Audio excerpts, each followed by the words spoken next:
아멘. 예. 많이 좀 추위가 또 이렇게 찾아온 것 같습니다. 예. 그래서 춥고 또 이 전체 우리 사회적으로 또 오미크론 때문에 분위기가 좀 냉랭하고 그렇습니다. 오늘부터 우리가 좀 새로운 시리즈를 시작하는데요. Voice라는 시리즈를 시작하기 원합니다.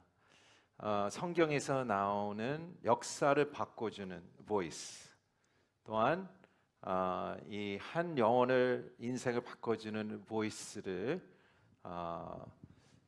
대한 내용으로 우리가 오늘부터 살펴보길 원합니다. 여러 가지 보이스가 있죠. 수증기 같이 그냥 같이 사라지는 보이스가 있고요. 또한 다른 보이스는 아예 뿌리채로 뿌리 박는 또 그 깊이 들어가는 보이스들이 있습니다. 인생에서도 그렇고 우리 성경의 말씀도 그런 보이스들이 나타납니다. 특별히 2021년 12월에는 이 땅 가운데에 또 입법회 선거가 있었습니다. 이 민족들이, 이 국민들이 보이스를 통하여 의원들을 선택하고 또 선거를 통하여 세웠습니다. 또 우리 조국의 땅은 이제 올해 3월에 곧 또 국민들이 보이스를 표현하여 또 대선거가 있을 것입니다. 성경에도 마찬가지입니다.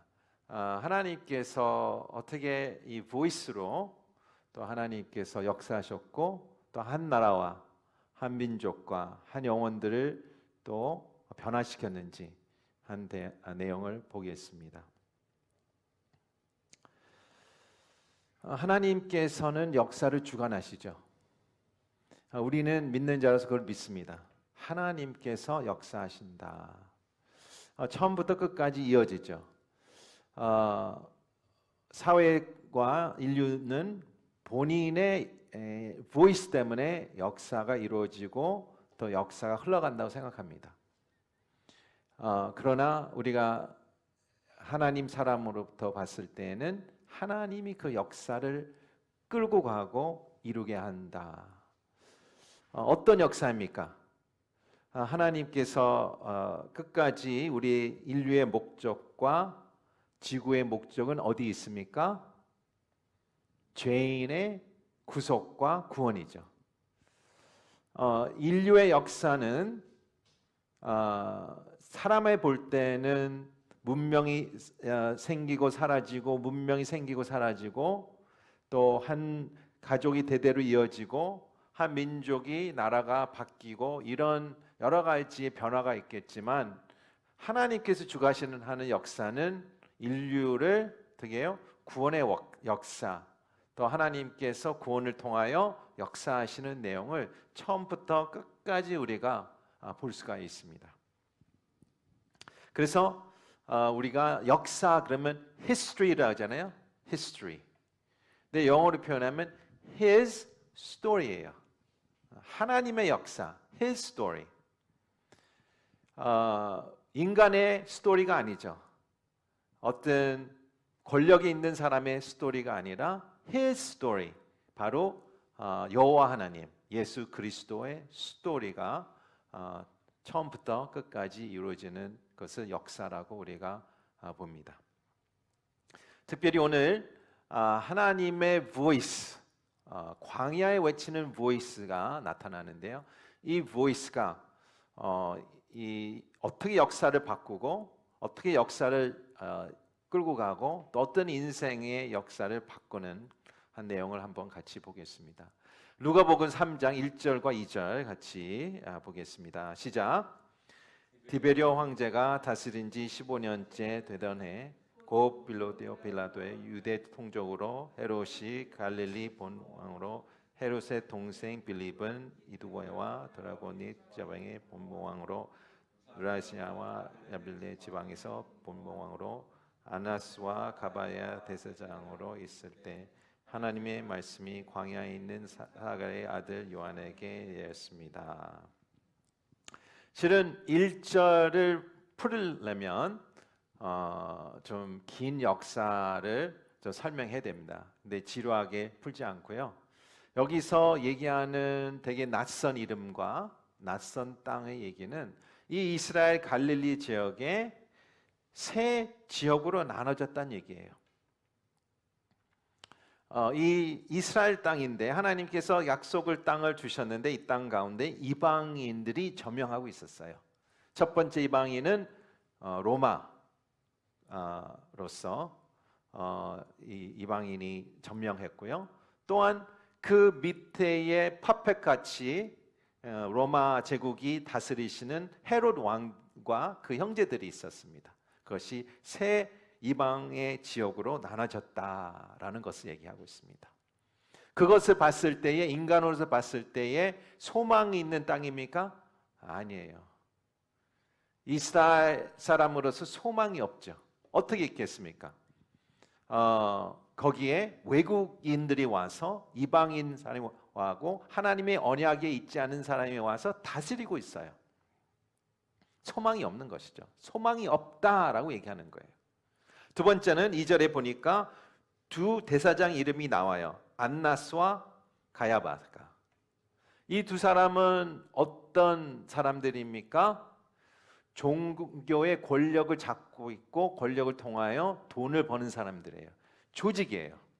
첫 번째 사람들은 1절에 나오는 것은 정치계의 조직으로 조직 폭력배라고 생각하면 되고요. 이 두 번째 2절에 나오는 이 두 사람의 대제사장은 어떻게 종교의 조직, 폭력배로 생각하면 됩니다. 1절에 2절에 지금은 나오는 이 보이스들은 소망을 주지 않고 이 사람을 낙심하게 하고 어두운 보이스들만 남아 있습니다. 그런데 그 가운데에서도 우리 2절에 보니까 갑자기 스가랴의 아들 요한에게 광야에 있는 이 세례 요한에게 하나님의 말씀이 내려졌다라고 합니다. 소망이 없고 황무지 가운데에 아무 하나님의 약속이 이루어지지 않는 땅 가운데에 한 사람에게 하나님의 말씀이 임해졌다라고 얘기를 하고 있습니다. 이것이 하나님의 역사하시는 능력을 얘기하고 있죠. 우리가 하나님께서 이 지구 인류 가운데 역사하고 계시는지는 어떻게 알 수 있을까요? 어떻게 알 수 있을까요? 우리가 뭐 하나님이 역사를 주관하시다 그러면 세상 사람 웃어요. Prove it. 증거를 내라고. 그러면 어떻게 증거를 해요? 구약을 봤을 때에 많은 예언들이 성취된 것을 얘기하면 됩니다. 100개 이상의 예언들이 예수님이 오시는 그 첫 번째 오시는 거에 대한 성취가 됐습니다. 또 나머지 성취는 이제 나중에 될 거예요. 예수님이 두 번째 오실 재림할 때 또 이루어질 것입니다. 성경 같은 책은 없어요. 많은 예언들이 정확하게 구체적으로 성취가 됐다. 그 하신 말대로 이루어졌다라는 것을 봤을 때 하나님께서 이 역사와 인류의 모든 역사를 주관하시고 끌고 가신다라는 것을 우리가 얘기할 수 있습니다. 그래서 여기서 루가가 이 복음을 기록했는데요. 루가는 아이위트니스가 아니에요. 본인이 제자도 아니었고요. 예수님을 만난 적도 없고, 그러나 바울과 동행하면서 많은 아이위트니스를 리포트를 따서 기록을 만든 이 복음서가 바로 누가복음입니다. 엄청 꼼꼼하고요. 의사로서 엄청 기록을 잘 하신 내용이 이 루가복음 세 번째 복음서죠. 이 루가는 이 이사야 40장에 나오는 내용이 광야에서 외치는 보이스가 바로 세례 요한이다라고 얘기합니다. 이사야가 나오는 내용은 언제 이 예언이 되었을까? 700년 전이에요. 700년 전. 세례 요한이 그 사역을 시작하기 전에 700년 전이고요. 또 이사야가 얘기하는 예수 그리스도도 마찬가지로 700년 전에 광야에 외치는 목소리다라고 얘기하고 있습니다. 실은 세례 요한은 광야에 살았어요. 어떻게 보면 우리 세상에서 따지면 아무 영향력 없는 사람이에요. 우리는 보통 어떤 사람이 영향력이 있다고 얘기해요. 퍼스널리티가 있고 좀 되게 개방적이고 사람을 친근함이 있고 사람을 끄는 힘이 있고 사회 안에서 뭐래도 하는 사람이 되게 영향력이 있다고 생각하지 않습니까? 그리고 또 우리가 그것이 세상적인 세상의 기준이고요. 그런데 세례 요한은 광야에 살았어요. 그 문명 밖에 살았어요. 그 문화 밖에 살았고 거기 어떤 인플루언스 밖에 살았다는 것은 어떻게 해요? 하나님의 디자인입니다. 하나님은 일부러 세례 요한을 광야에서 살게 했어요. 왜 그랬을까요? 그의 메시지의 퓨리티 위해서 그랬겠죠. 퓨리티 위해서.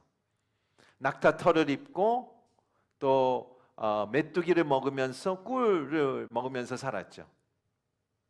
하나님께서 그 디자인으로 특별한 디자인에서 광야에서 살면서 그 필요한 메시지를 세례 요한에게 임하신 것을 우리가 보게 됩니다. 어떤 메시지입니까? 주의 길을 예비하라는 얘기예요. Prepare the way of the Lord. 본인이 메시아가 아니죠. 본인이 그 메인 퍼슨이 아니죠. 들러리죠.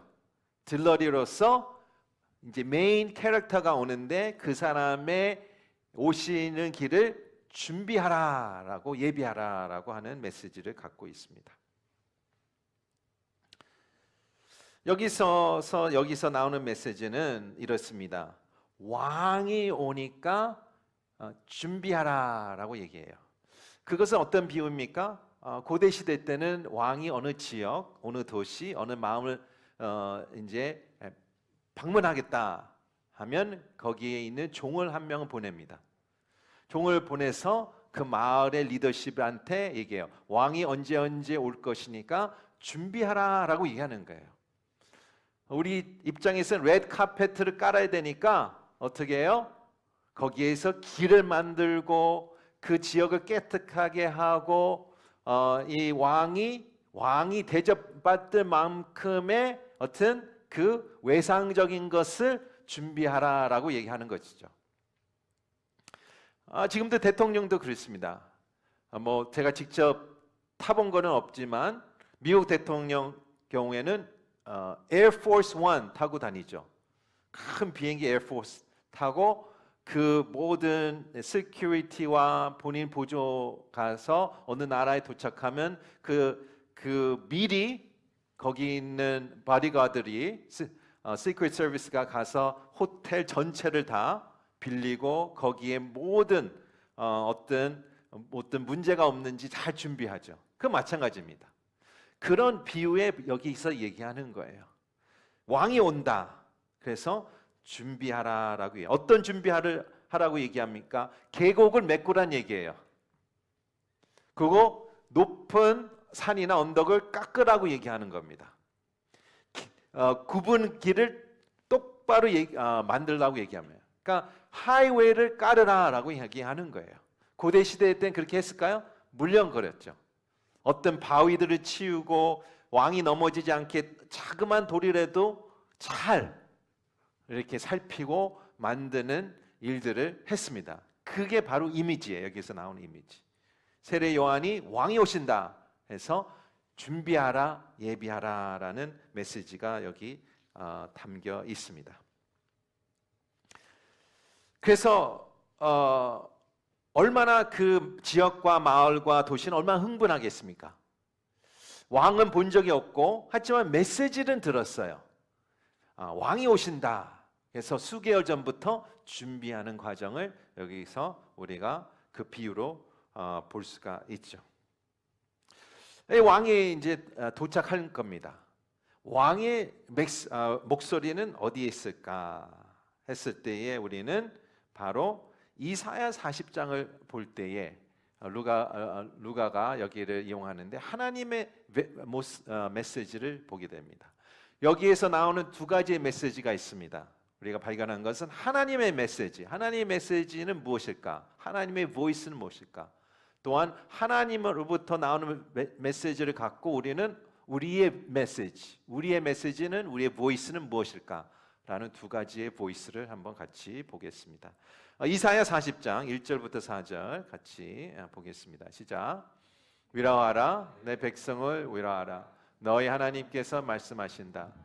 예루살렘의 마음을 위로하며 말하라. 예루살렘의 복역 기간이 완전히 끝났고 형별로 다 치렸으며 여호와의 손에서 그 죄값을 받았고 선포하라. 한 소리가 외친다. 광야에 여호와의 길을 내라. 사막에 우리의 하나님께서 오실 큰 길을 곧게 닦으라. 모든 골짜기를 높이고 모든 산과 언덕을 낮추고 빠른 곳을 고르게 하고 울퉁불퉁한 곳을 평지로 만든다. 아멘. 목사님 또 이렇게 봉독해 주셔서 감사합니다. 요번에 이제 작년부터 코로나부터 시작해서 영상 예배로 바뀌면서 다른 교회들 보니까 이게 설교자가 어느 본문 읽겠습니다. 그러면 설교자가 읽지 않고 이 다른 교육자가 배경에서 읽어주는 그렇게 시스템을 하더라고요. 그래서 또 오늘도 우리도 이렇게 그런 시스템을 준비되지 않았지만 이렇게 잘 해주셨어요. 예. 여기서 이사야 40장 1절에 보니까 위로하라. 내 백성을 위로하라. Comfort, O my people, comfort. 여기서 우리가 이방인으로서 이렇게 충격되는 메시지를 제가 좀 설명해 드려야 돼요. 이스라엘인으로서 유대인으로서 이 40장 1절은 충격적인 메시지예요. 1장부터 49장까지는 어떤 메시지였습니까? 하나님의 저지멘트예요. 심판이었어요. 계속 심판. 너 잘못했다. 똑바로 해라. 그런 심판의 메시지. 49장까지. 그래서 어떤 이사야 전문가들은 마치 40장에서 갑자기 분위기가 바뀌니까 이 저자는 두 명이라고 얘기하는 사람도 있어요. 39장은 이 사람이 썼고 40장부터 60장은 다른 사람이 썼다라고 얘기를 해요. 그렇진 않아요. 분위기가 바뀌어서 그런 거예요. 여기서 얘기하는 위로하라. 하나님은 어떤 위로하시는 하나님이십니까? 병 주고 약 주는 하나님이십니까? 아니에요. 그런 하나님이 아니라 마땅히 이스라엘 백성은 어떻게 해요? 심판을 받아야 됩니다. 받아야 되니까 49장까지는 심판을 다스림을 받았어야 돼요. 그러나 하나님께서는 거기서 끝내는 게 아니라 심판과 또 그 뒤에 은혜와 자비가 있는 하나님이란 얘기하는 거예요. 그래서 이스라엘 백성 가운데에 지금 북쪽은 다 벌써 어떻게 침략당하고 그 북쪽 이스라엘은 없어졌어요. 남은 이스라엘은 남유다밖에 없습니다. 근데 그 주변의 상황을 봤을 때는 소망이 없는 거죠. 소망이 없는 거예요. 지금 루가복음 3장 1절에 나오는 것과 똑같아요. 그보다 더 심각한 상황이에요. 루가복음 3장 1절에 어때요? 이방인들이 다 점령했지 않습니까?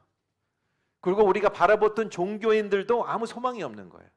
본인들 권력 밥그릇만 차지하고 있는 사람들이에요. 그러나 40장에서 상황은 어땠습니까? 똑같아요.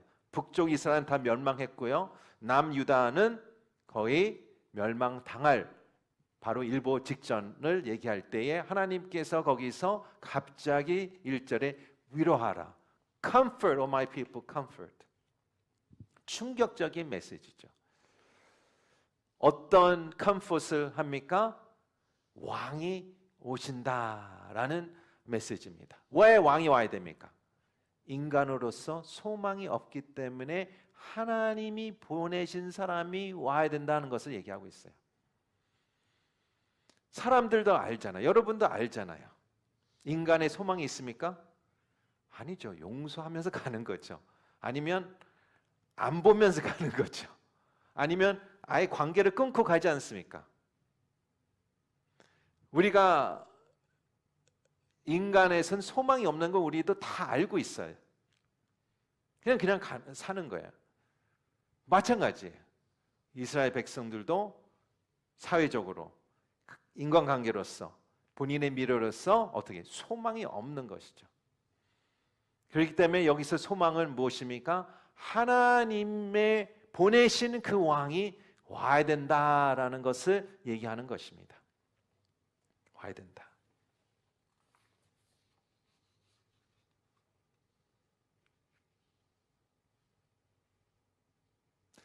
그래서 여기서 메시지는 이거죠.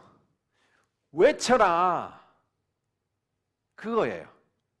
하나님이 외쳤다. 주님을 위해서 이 길을 준비하라. 여러분은 이사야 40장 시대에 살았을 때에 하나님 메시지가 준비하라 라고 했을 때에 어떤 준비를 해야 된다고 생각하십니까? 우리가 만약에 대통령 온다 그러면 집에 손님이 온다면 치우겠죠. 예. 그렇게 생각하는 거예요. 보통 이렇게 생각하는 거죠. 우리가 마루를 치우고 닦고 그런 준비, 또 대접할 음식도 준비하고 다과 준비하고 그런 수준으로 생각하겠죠.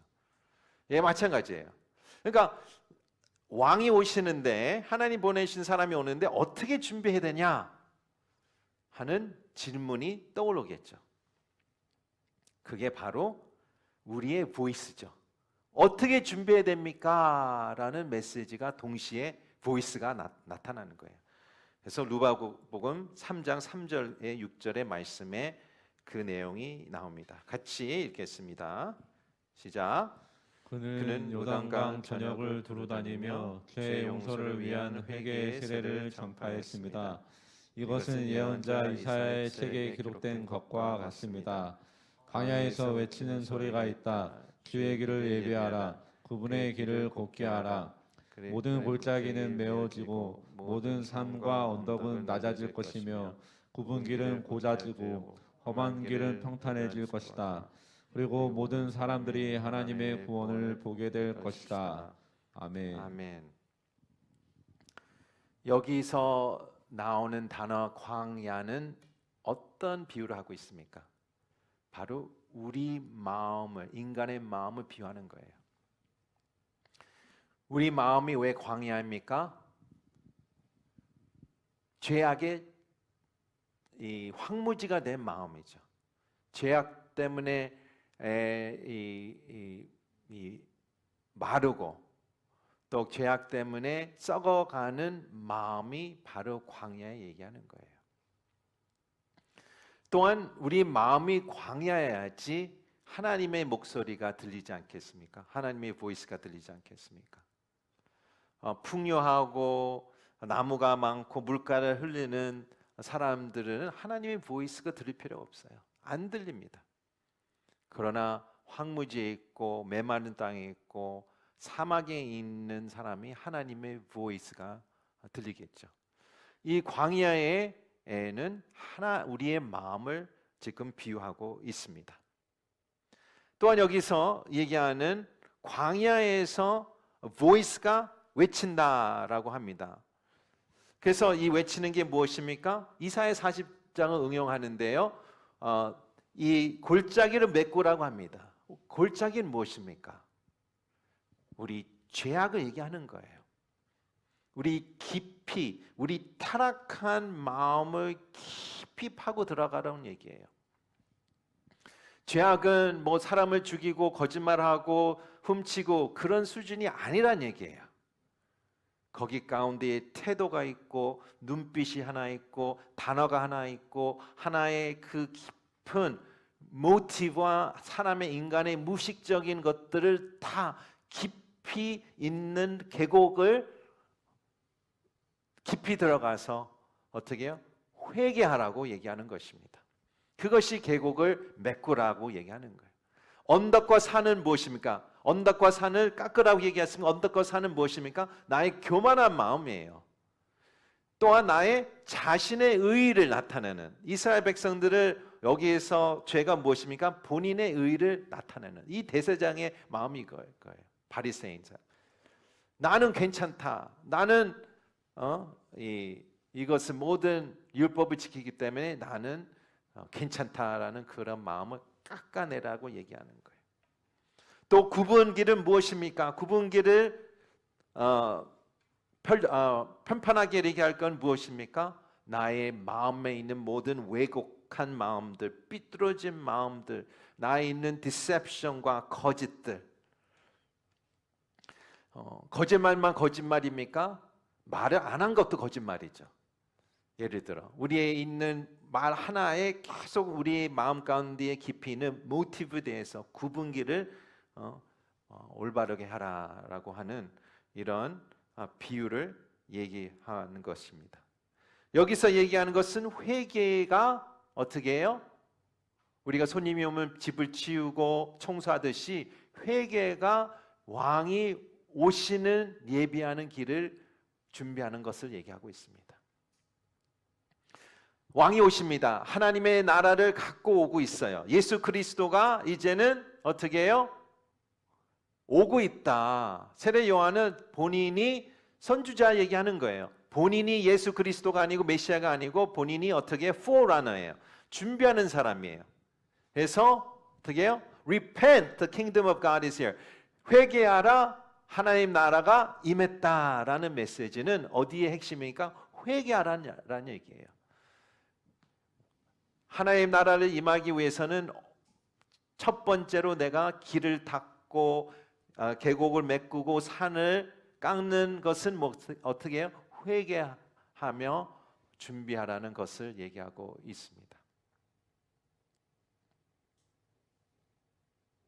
여기에서 비밀은 회개하는 마음이죠. 그래서 여기서 6절에 보니까요, 이렇게 기록되어 있죠. 그리고 모든 사람이 하나님의 구원을 보게 될 것이다. 어떻게 볼 수 있을까요? 회개했기 때문에 볼 수 있는 거예요. 이 회개는 주님 죄송해요. 그런 회개가 아니죠. 우리가 이렇게 기도하지 않습니까? 부흥을 부어 주시옵소서. 우리 교회가 부흥하게 해 주시옵소서. 우리 지역이 부흥하게 해 주시옵소서. 그래서 우리가 교회사를 보면 많은 부흥들이 있었어요. 그 중에 하나가 또 평양에 큰 부흥이 일어났는데요. 여러 가지의 지역의 부흥에 보면 무엇으로 먼저 시작이 됐습니까? 회개로 먼저 시작이 됐다고 다 기록이 돼 있어요.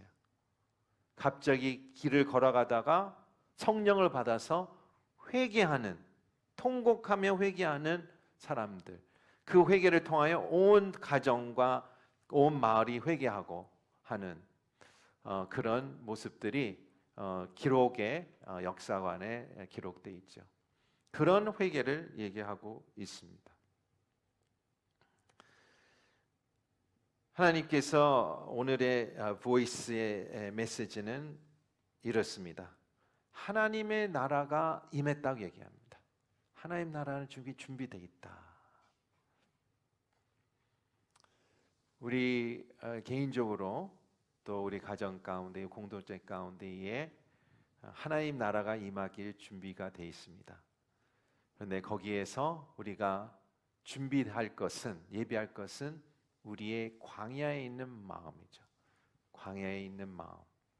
첫 번째 우리가 질문할 것은 내 마음이 광야에 있나? 두 번째는 나는 회개할 준비가 됐나? 그래서 우리가 부흥하게 해주시옵소서 기도하기 전에 우리가 회개하게 도와주시옵소서. 회개의 영을 부어주시옵소서. 그래서 우리가 2021년 이 년을 시작하면 2022년 시작하면서 우리 개인적으로 또 우리 가정 가운데에 공동체 가운데에 회개의 영이 임하기를 우리가 같이 기도했으면 좋겠습니다. 이 회개의 영이 첫 번째의 하나님의 나라에 임하시는 첫 번째 조건입니다. 다른 조건이 없습니다. 딱 이 한 가지 길을 준비하는 조건은 회개하는 마음입니다. 그래서 이 시간에 우리가 기도할 때에 우리가 회개의 영을 부어 주시옵소서. 회개하는 마음을 주시옵소서. 우리가 인간의 마음으로 회개하는 게 아니라 성령의 마음으로 우리 마음을 불태우시고 또 성령의 빛으로 진짜 우리가 얼마나 악하고 죄인인지를 깨닫게 도와주시옵소서. 회개의 영을 부어 주시옵소서. 우리가 같이 기도하겠습니다.